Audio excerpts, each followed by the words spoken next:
morning student, myself Manoj छोटिया from Raghunath विद्यालय रतनगढ़।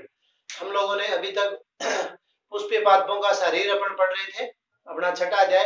अभी तक अपन ने तीन प्रकार के उत्तक तंत्र पढ़े थे, बाह्य त्वचीय उत्तक तंत्र, भरण उत्तक तंत्र और संवहनीय उत्तक तंत्र।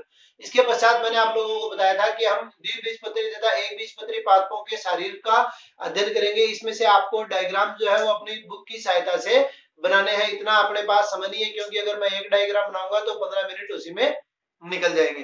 तो हम क्या करेंगे, हम अंतर करेंगे किसमें, एक बीजपत्री मूल और द्विबीजपत्री मूल में, एक बीजपत्री तना और द्विबीजपत्री तने में। देखिए दोनों के अंतर्गत आपको मैं बता दूं पहले साधारण सी संरचना कि चाहे द्विबीजपत्री मूल हो या एक बीजपत्री मूल हो, दोनों के अंतर्गत सबसे बाहरी परत जो है वो एपिडर्मिस या बाह्य त्वचा होती है। बाह्य त्वचा के नीचे वल्कुट होता है, कॉर्टेक्स होता है। वल्कुट या कॉर्टेक्स तीन प्रकार की कोशिकाओं से मिलकर बना होता है, पेरेन्काइमा, स्क्लेरेन्काइमा और कोलेन्काइमा, अर्थात मृदुतक, स्थूल कोणोतक और दृढ़ोतक में विभेदित होता है। ठीक है, उसके बाद में परिरंभ पाई जाती है। परिरंभ एंडोडर्मिस, अंतःत्वचा, अंतःत्वचा के नीचे परिरंभ, परिरंभ के अंदर जाइलम और फ्लोएम, पित्त इत्यादि। ये समस्त संरचनाएं जड़ तने दोनों के अंतर्गत पाई जाती है। जैसे अगर अपन एक बीजपत्री मूल की बात करें, ठीक है, तो एक बीजपत्री मूल का शरीर जो है बहुत अधिक द्विबीजपत्री मूल के समान होता है। इसमें सबसे बाहर की तरफ बाह्य त्वचा, उसके बाद में वल्कुट, फिर एंडोडर्मिस, फिर परिरंभ, फिर संवहन मंडल तथा फिर पित्त उपस्थित होते हैं। एक बीजपत्री में इनकी संख्या प्राय किसकी, वेस्कुलर बंडल की संख्या जो है 6 से अधिक होती है या बहु आदिदारुक अवस्था पाई जाती है, जबकि द्विबीजपत्री में कुछ ही जाइलम मंडल उपस्थित होते हैं। पित्त बड़ी तथा सुविकसित होती है एक बीजपत्री मूल के अंतर्गत, तथा एक बीजपत्री मूल में कैम्बियम नहीं होता, इसलिए इसमें द्वितीयक वृद्धि नहीं होती। इसी प्रकार एक बीजपत्री तने के अंदर भी कैम्बियम नहीं होता। अब अगर अपन अंतर देखें तो सबसे पहले देखिए एक बीजपत्री तना और द्विबीजपत्री तना, तो इनमें स्पष्ट रूप से अंतर जो पाए जाते हैं वो मैंने बोर्ड पे लिख दिए हैं। आप इनको स्क्रीनशॉट लेके भी उतार सकते हैं। देखिए सबसे पहले अपन चर्चा करते हैं वेस्कुलर बंडल। वेस्कुलर बंडल का मतलब होता है संवहन उत्तक, जाइलम और फ्लोएम। भरण उत्तक में बिखरे हुए, भरण उत्तक आपको बताया था कि बाह्य त्वचा के नीचे, ठीक है, और एक संवहन उत्तक अलग होता है, जाइलम और फ्लोएम, जिसको अपन कहते हैं। तो यहाँ क्या है, जाइलम और फ्लोएम जो है वो भरण उत्तक में बिखरे हुए। द्विबीजपत्री तने में ये बिखरे हुए नहीं होते, बल्कि एक वलय के अंदर व्यवस्थित होते हैं। एक वलय के अंदर व्यवस्थित है कौन, जाइलम और फ्लोएम। उसके बाद में एंडोडर्मिस की अगर बात करें, एक बीजपत्री तने में एंडोडर्मिस या अंतःत्वचा जो है वो अनुपस्थित होती है, जबकि द्विबीजपत्री तने में एंडोडर्मिस उपस्थित होती है। उसके बाद में अपन बात करें परिरंभ या पेरिसाइकिल, अगला चक्र आता है अपना। तो परिरंभ वेस्कुलर बंडल यानी संवहन उत्तक को क्या है, घेरे हुए है, जबकि द्विबीजपत्री तने में परिरंभ वेस्कुलर बंडल यानी संवहन उत्तक के चारों ओर एक टोपीनुमा संरचना का निर्माण करती है। उसके बाद में देखिए भरण उत्तक पित्त तथा वल्कुट में विभेदित नहीं होता। किसमें, एक बीजपत्री तने में भरण उत्तक पित्त तथा वल्कुट में विभेदित नहीं होता, जबकि द्विबीजपत्री तने में ये पित्त तथा वल्कुट में विभेदित होता है, यानी पित्त और वल्कुट अलग अलग संरचनाएं पाई जाती है। वल्कुट मैंने आपको बता दिया पेरेन्काइमा, स्क्लेरेन्काइमा, कोलेन्काइमा से मिलकर बना होता है, जबकि पित्त जो है वो पूर्णतः पेरेन्काइमा या मृदुतक का बना हुआ होता है। उसके बाद में एक बीजपत्री तने के अंतर्गत लाइसोजेनिक गुहा जो है वो उपस्थित होती है, जबकि द्विबीजपत्री तने में लाइसोजेनिक गुहा अनुपस्थित होती है। मज्जा किरणें भी एक बीजपत्री तने में अनुपस्थित है और द्विबीजपत्री तने में ये विभेदित रूप में पाई जाती है। उसके बाद में एधा या कैम्बियम जिसको अपन कहते हैं, ये एक बीजपत्री तने में अनुपस्थित होती है, क्योंकि अपन जानते हैं एक बीजपत्री तने के अंतर्गत द्वितीय वृद्धि नहीं पाई जाती। और द्वितीय वृद्धि का मेन कारक कौन है, ये एदा। एदा ही क्या करती है, प्रोटोजाइलम प्रोटोफ्लोएम का निर्माण करती है। मेटाजाइलम प्रोटोजाइलम मेटाफ्लोएम प्रोटोफ्लोएम, इनका निर्माण किसके द्वारा होता है, एदा के द्वारा, जिसे हम द्वितीय वृद्धि कहते हैं। इसी अध्याय में अपन द्वितीय वृद्धि को विस्तार पूर्वक पढ़ेंगे। तो एदा जो है एक बीजपत्री तने में अनुपस्थित है और द्विबीजपत्री तने में एदा उपस्थित है।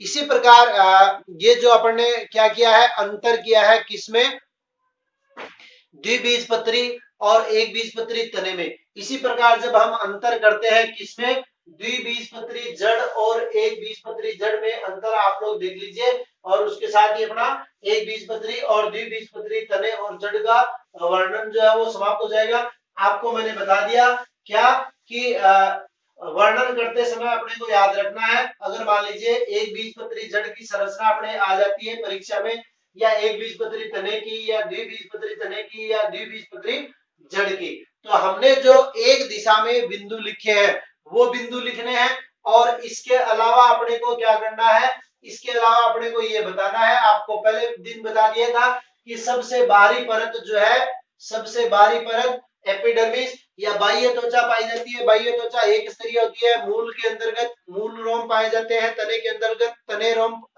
स्तंभ रोम में पाए जाते हैं, जिनको ट्राइकोम भी कहते हैं क्योंकि ये बहुकोशिकीय होते हैं। और उसके पश्चात कोर्टेक्स, कोर्टेक्स जो है वो हाइपोडर्मिस या यो कहते हैं मृदुतक, स्थूल कोणोतक और दृढ़ोतक में विभेदित होता है। उसके बाद में एंडोडर्मिस, एंडोडर्मिस के बाद में पेरिसाइकल।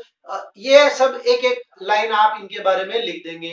परिरंभ एक स्तरीय परत होती है जो कि भरणोत्तक का अंतिम भाग बनाती है, ठीक है। उसके बाद में एंडोडर्मिस, उसके बाद में जाइलम और फ्लोएम। तो जो मुख्य मुख्य बातें हैं ये सारी तो आप सभी में लिखेंगे, चाहे एक बीजपत्री जड़ हो या द्विबीजपत्री जड़ हो या एक बीजपत्री तना हो या द्विबीजपत्री तना हो। इसके अलावा जो अंतर है वो मैंने आपको बता दिए। तने के अंदर आप जड़ में अंतर देख लीजिए। एक बीजपत्री जड़ के अंतर्गत क्या होता है, बाह्य त्वचा जो है या एपिडर्मिस, जिसको अपन कहते हैं एपिडर्मिस या बाह्य त्वचा, एपिडर्मिस जो है वो जीवन भर, एपिडर्मिस जीवन भर बनी रहती है किसमें, एक बीजपत्री जड़ में। एक बीजपत्री जड़ में बाह्य त्वचा जीवन भर बनी रहती है, जबकि द्विबीजपत्री जड़ में ये पेरिडर्म द्वारा स्थानांतरित कर दी जाती है। तो क्या लिख देंगे, पेरिडर्म द्वारा स्थानांतरित। कौन, पेरिडर्म द्वारा एपिडर्मिस जो है वो स्थानांतरित हो जाती है, यानी एपिडर्मिस जो है वो तो टूट जाती है, डिस्ट्रॉय हो जाती है, और उसके स्थान पे पेरिडर्म आ जाती है। दूसरा, अगर वेस्कुलर बंडल की बात करें, यहाँ वेस्कुलर बंडल जो है एक बीजपत्री जड़ में बहुत सारे होते हैं, बहुत सारे होते हैं, तो इसको अपन कह देंगे बहुआदि दारुक। बहुआदि दारुक व्यवस्था किसकी पाई जाती है, वेस्कुलर बंडल की, किसमें, एक बीजपत्री जड़ में। जबकि द्विबीजपत्री जड़ की बात करें तो वेस्कुलर बंडल जो है वो 2 से 6 तक होते हैं, तो इसको द्विआदि दारुक, त्रिआदि दारुक, चतुर्आदि दारुक, इस प्रकार से हम षट आदि दारुक या बहुआदि दारुक भी कह सकते हैं, यानी 2 से 6 तक इनकी संख्या होती है। तीसरा, अगर अपन बात करें अंतर की, तो जाइलम वृद्धि करके एक ठोस रोड जैसी संरचना का निर्माण करता है, जाइलम वृद्धि करके, और पित्त के अंदर ये धंस जाता है। जबकि द्विबीजपत्री जड़ की अगर बात करें तो जाइलम जो है वो ठोस सघन संरचना का निर्माण करता है। यहाँ रोड जैसी संरचना है जो कि क्या है, खोखली है, जबकि द्विबीजपत्री के अंतर्गत सिलेंडरी नुमा संरचना और बनाता है, कहाँ, केंद्र के अंदर बनाता है। अगला अंतर देखें अगर अपन, तो एक बीजपत्री जड़ में जो है पित्त जो है वो एकदम व्यवस्थित होता है, यानी पित्त जो है विकसित होता है, ठीक है, सुविकसित होता है।